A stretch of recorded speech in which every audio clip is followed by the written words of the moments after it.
आइए आज की वीडियो में हम लोग देखेंगे मैथ की वीडियो में ये कंपाउंड इंटरेस्ट की ये थर्ड वीडियो, जो कि आपके एनटीपीसी एग्जाम के लिए मैं पार्ट बाय पार्ट प्रत्येक सब्जेक्ट का प्रत्येक चैप्टर का मैं इसी तरह से क्वेश्चंस को सॉल्व कर रही हूँ। तो ये है सीआई का।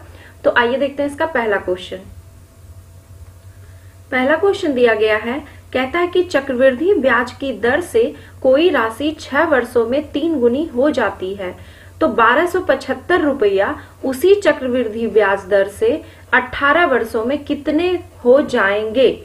तो सबसे पहली बात जो मैंने आपको पिछले वीडियो में बताया था आपको कि अगर ये राशि नहीं रहती तो आप क्या करते, 6 वर्षों में 3 गुनी हो जाती है तो 18 वर्षों में कितनी गुनी हो जाएगी, पहले आप इसे निकाल लीजिए। तो चलिए 6 वर्ष में कितनी गुनी हो रही है, 3 गुनी हो रही है। तो 18 वर्ष कहा गया ना, तो 18 पुराने के लिए अब मैंने क्या बताया था, वर्ष में आपको ऐड करना है। अगर आप ये फर्स्ट टाइम आप डायरेक्ट यही वीडियो देख रहे हैं तो इसके पहले की वीडियो आप देख लें तो आई थिंक आपको अच्छे से समझ में आ जाएगा। तो फिर +6 किया तो 6 6 और 6 18 वर्ष पूरे हो गए, और जितने टाइम आपने इधर 6 को ऐड किया उतने टाइम आप इधर 3 को मल्टीप्लाई कर दीजिए। तो 3 गुने 3 गुने 3 कितना हो जाएगा, 27। यानी कि 18 वर्ष में यह धन अपने 27 गुना हो जाएगा। अब धन कितना दिया गया था, 1275, तो उसी चक्रवृद्धि ब्याज दर से कितना हो जाएगा, तो 1275 था ना, तो ये भी अपना क्या हो जाएगा, 27 गुना हो जाएगा। तो 27 से हमने कर दिया इसे मल्टीप्लाई, तो आंसर कितना आ जाएगा, 34425, यानी 34,425 रुपया आ जाएगा इसका आंसर। देखते हैं अगले सवाल को। अगला सवाल दिया गया है, कहता है कि चक्रवृद्धि ब्याज की दर से 500 रुपया 3 वर्ष में 3 गुना हो जाता है, तो 6 वर्ष में कितना हो जाएगा। अब सेम सवाल मैंने लिया ताकि अगर आपको पिछले क्वेश्चन समझ में नहीं आए होंगे तो ये आपको बहुत अच्छे से समझ में आ जाएगा। अब देखिए 3 वर्ष में कोई धन 3 गुना हो जाता है, तो 6 वर्ष में आपसे पूछा गया है, तो 6 वर्ष लाने के लिए आप इसमें कितने बार 3 ऐड करेंगे, तो मात्र एक बार अगर आपने ऐड किया तो यहाँ 6 वर्ष पूरे हो गए। तो आपको इधर भी एक ही बार मल्टीप्लाई करना है 3 से, ठीक है। अब यहाँ पे कितना हो जाएगा, 9 गुना, 6 वर्ष में कितना हो जाएगा, 9 गुना, और राशि कितनी दी गई थी आपके 500 रुपये। तो 500 रुपया जब अपना 9 गुना हो जाएगा तो यह धन कितना हो जाएगा, 4500 रुपया हो जाएगा इसका आंसर। और ये जो 4500 रुपया होता है ना, कितना हो जाएगा, मीन्स कि ये मिश्र धन है आपका। चलिए अगला सवाल देख लेते हैं हम लोग। कहता है कि कोई राशि चक्रवृद्धि ब्याज दर से 6 वर्ष में 4 गुनी हो जाती है, यदि 24 वर्षों के बाद मिश्रधन जो है कितना दिया गया है, 3,32,800 रुपया हो, तो मूल राशि क्या है। मिश्रधन मालूम है, 6 वर्ष में क्या हो जा रहा है, 4 गुना हो जा रहा है, और 24 वर्ष के बाद मिश्रधन, पिछले जो क्वेश्चन दोनों हमने सॉल्व किए उसमें मूलधन दिया हुआ रहता था और आपको मिश्रधन निकालना रहता था। इसमें क्या है, मिश्रधन ऑलरेडी दे रखा है, अब आपसे मूलधन पूछा जा रहा है। तो चलिए सेम हम लोग लिखेंगे फिर, 6 वर्ष में यह 4 गुनी हो जा रही है, 24 वर्ष है ना, 24 वर्ष कंप्लीट करने के लिए देखते हैं कितने बार हमें 6 को ऐड करना रहता है। तो हमने देखिए 3 बार ऐड किया, यानी 6 6 12 और 6 18 और 6 कितना हो जाएगा, 24 वर्ष हो गए इधर कंप्लीट। 3 बार आपने ऐड किया ना, तो इधर भी 3 बार आप 4 से मल्टीप्लाई कर दीजिए। जब आप 3 बार 4 से मल्टीप्लाई करेंगे तो देख लीजिए तो टोटल कितना हो गया, टोटल ये 256 गुना हो जाएगा। ओके, 24 वर्ष में ये 256 गुना हो जाएगा। अब देख लीजिए, माना कि राशि जो है या मूलधन आप कह सकते हैं x रुपया मान लिया हमने। अब अगर सपोज कीजिए मिश्रधन नहीं दिया रहता, यही आपसे पूछा गया रहता कि ये x रुपए की राशि जो है 24 वर्ष में कितना हो जाएगा, तब आप क्या करते, x रुपए की राशि जो है 256 गुना हो जाएगा ना, और इतना गुना हो जाएगा तो ये कितना हो जाएगा, 3,32,800। अब आप इसे कट करेंगे तो ये कितने टाइम में कट जाएगा, ये कंप्लीट कट जाएगा आपका 1300 बार में, पूरी तरह से ये कट जाएगा। तो मूलधन कितना हो गया, मूल राशि 1300 रुपया हो जाएगा इसका आंसर। अगला सवाल देखते हैं। कहता है कि यदि कोई धन 15% वार्षिक साधारण ब्याज की दर पर 2 वर्ष में 5200 रुपया हो जाता है, तो वही धन जो है चक्रवृद्धि ब्याज पर उसी दर से उतने ही समय में कितना रुपया हो जाएगा। दैट मीन्स कि 15% रेट दिया गया है, टाइम 2 वर्ष दिया गया है और साधारण ब्याज की दर से 2 वर्ष में इतना हो जाता है, यानी कि सिंपल इंटरेस्ट के रेट से ये मिश्र धन हो जा रहा है 5200 रुपया। तो वही धन यानी जितना की मूलधन दिया हुआ था वही धन जो है चक्रवृद्धि ब्याज पर उसी रेट यानी 15% रेट उतने ही समय में यानी कि 2 वर्ष ही कितना रुपया हो जाएगा, यानी चक्रवृद्धि ब्याज के हिसाब से आपको मिश्र धन पूछा जा रहा है। तो चलिए, सिंपल इंटरेस्ट में हमने क्या पढ़ा था, R into T SI equal to R का मान 15% और T का मान कितना 2 यानी कि 30% हो गए SI। तो मिश्र धन कितना हो जाएगा 130%।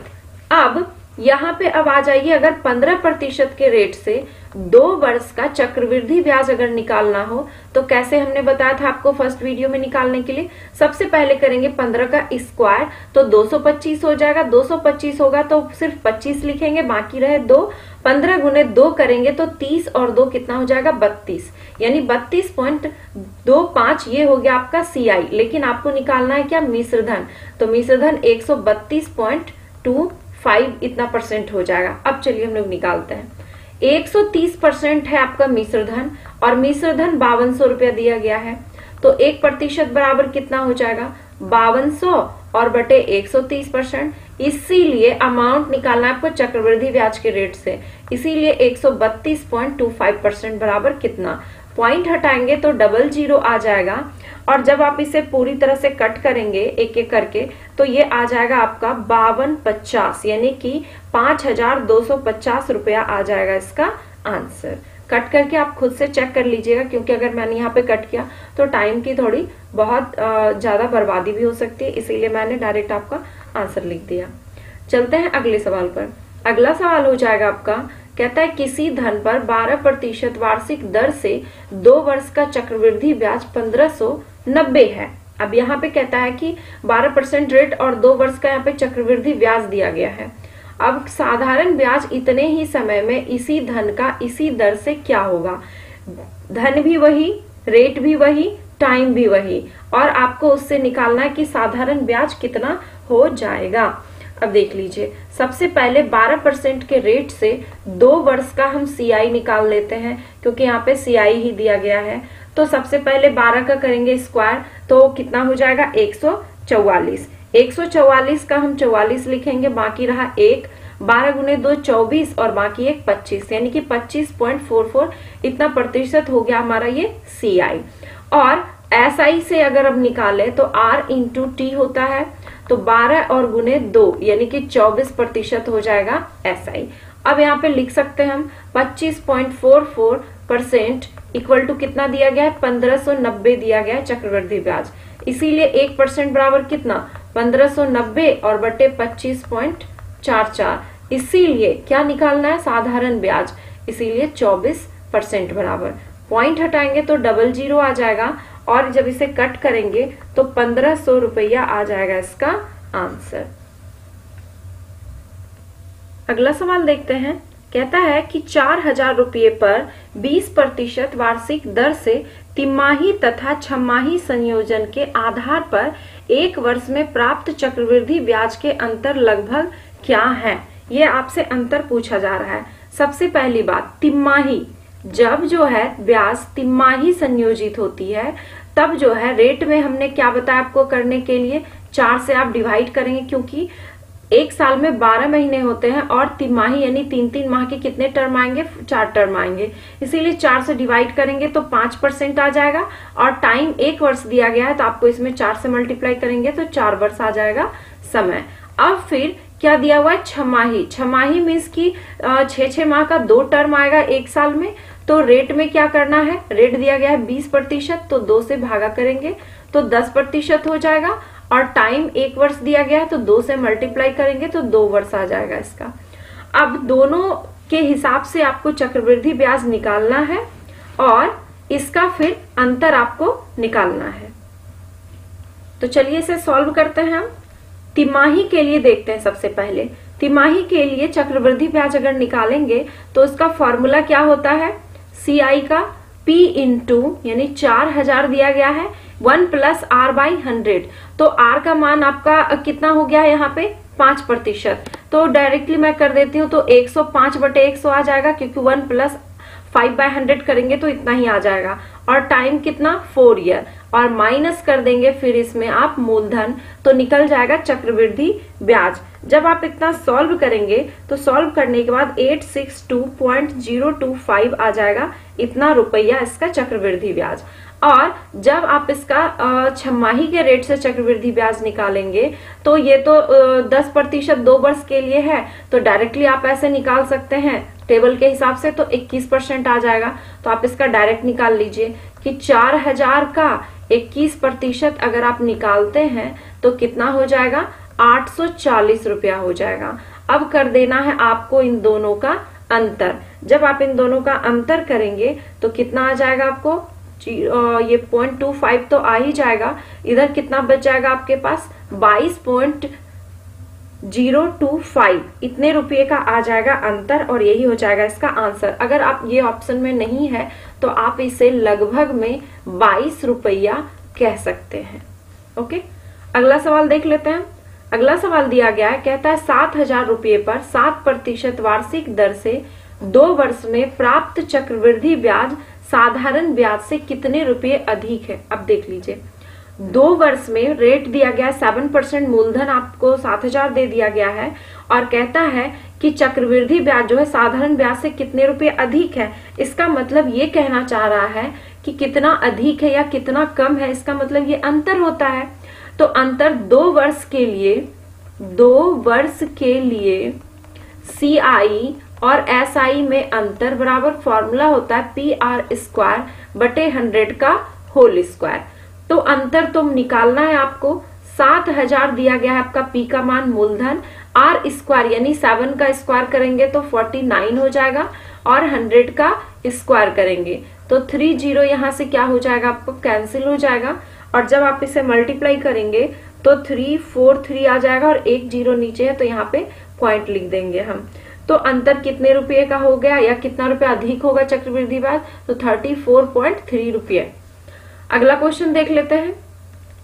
कहता है 5% वर्ष की दर से प्रति वर्ष की दर से 3 वर्ष में एक धन राशि पर चक्रवृद्धि ब्याज और साधारण ब्याज का अंतर 122 रुपया दिया गया है, तो धनराशि। अब यहाँ पे क्या कहता है, अंतर दे दिया गया है और आपको धनराशि निकालनी है।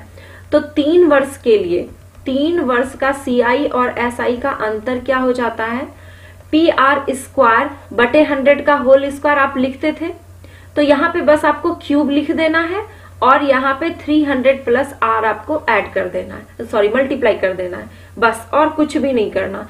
अंतर 122 दे दिया गया है, P का मान आपको निकालना है, R का मान 5 है, तो यहाँ पे 5 का स्क्वायर 25 हो जाएगा, और 300 में अगर हम 5 ऐड करते हैं तो 305 हो जाएगा, और 100 का क्यूब का मतलब कि कितना 2 2 4 और 2 6 0। अब इसे आप सॉल्व करें तो P का मान आप सॉल्व कीजिएगा तो 16000 रुपया आ जाएगा इसका आंसर। तो मूलधन ही पूछा गया था कि मूलधन कितना होगा, धनराशि कितना होगा, तो धनराशि हो जाएगा 16000 रुपया। तो आज का वीडियो आप सबों को कैसा लगा कमेंट करके बताएं, और भी वीडियो देखने के लिए प्लीज इस वीडियो को लाइक करें, कमेंट करें, और जिन्होंने इसे सब्सक्राइब नहीं किया है वो प्लीज सब्सक्राइब कर लें, और बेल आइकॉन को भी जरूर प्रेस कर लीजिएगा ताकि आगे की नोटिफिकेशन आपको मिलती रहे। धन्यवाद।